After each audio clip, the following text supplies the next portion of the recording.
नमस्कार, मी कीर्ती गायकवाड। स्वागत आहे आपलं आय न्यूज 28 मध्ये। चला तर मग जाणून घेऊयात महाराष्ट्रातल्या ताज्या घडामोडी।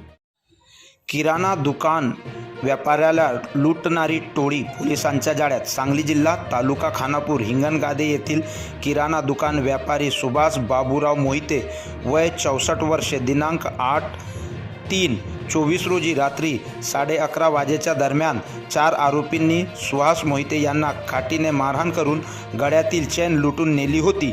या गुन्ह्याची नोंद विटा पोलीस स्टेशनमध्ये असून पोलीस निरीक्षक श्री मेमाने साहेब यांच्या टीमने या 4 आरोपींना बेड्या ठोकून लुटलेला मुद्देमाल ताब्यात घेण्यात आला। यामध्ये आरोपी अक्षय आप्पासो मोहिते वय 21 वर्षे, विजय उर्फ गोट्या अर्जुन मदने वय वर्षे 21 वर्षे, विधी संघर्षग्रस्त बालक वय 17 वर्षे 5 महिने आणि चौथा विधी संघर्षग्रस्त बालक वय वर्षे 17 सर्व राहणार हिंगणगादे यांना पोलिसांनी घेतले ताब्यात। सांगली जिल्हा प्रतिनिधी इंडिया न्यूज 28 दिलीप गायकवाड। हिंगणगादे गावामध्ये विटा हद्दीमध्ये 8 मार्च रोजी एक सुभाष मोहिते वय वर्ष 65 हे आपले गावातील दुकान बंद करून किराणा मालाचं घरी जात असताना रात्री मोटरसायकलवर जात असताना एक अज्ञात इस्माने त्यांच्या डोकीवर जबरी मारहाण करून काठीने त्यांच्या गळ्यातील चेन हिसकावून घेतली आणि त्यातील काही तुकडा त्यांच्या हातात राहून बाकीची चेन घेऊन पळून गेला।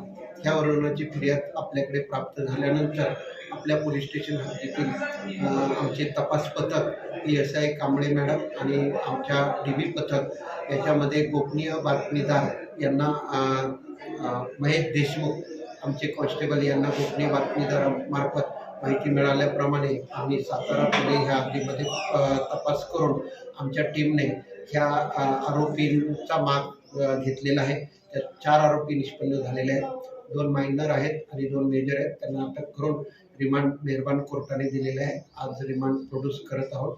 याच्यामध्ये जी काही चेन गेलेली होती ती चेन 100% म्हणजे टोटल आमच्याकडे 16.180 ग्रॅम एवढी चेन आम्ही रिकवर करण्यात यश आलेलं आहे। या तपासामध्ये मार्गदर्शन माननीय पोलीस अधीक्षक संजय घोगे साहेब, माननीय ॲडिशनल SP ऋतू कोकर मॅडम आणि SDPO विपुल पाटील सर यांचं मार्गदर्शन आणि सूचनेप्रमाणे हा तपास करण्यात यश आलेला आहे। हे आमच्या टीममध्ये हवालदार कराळे, अमोल कराळे, हेमंत तांबेवार, प्रमोद साखरपे, महेश संगपाळ आणि संभाजी सोनोने आणि अक्षय जगदाळे या सर्व टीमने अतिशय कमी वेळामध्ये हा तपास पूर्ण करून 100% रिकव्हरी करून आणि जे काही आरोपी आहेत ते निष्पन्न करण्यात यश मिळालेलं आहे। धन्यवाद।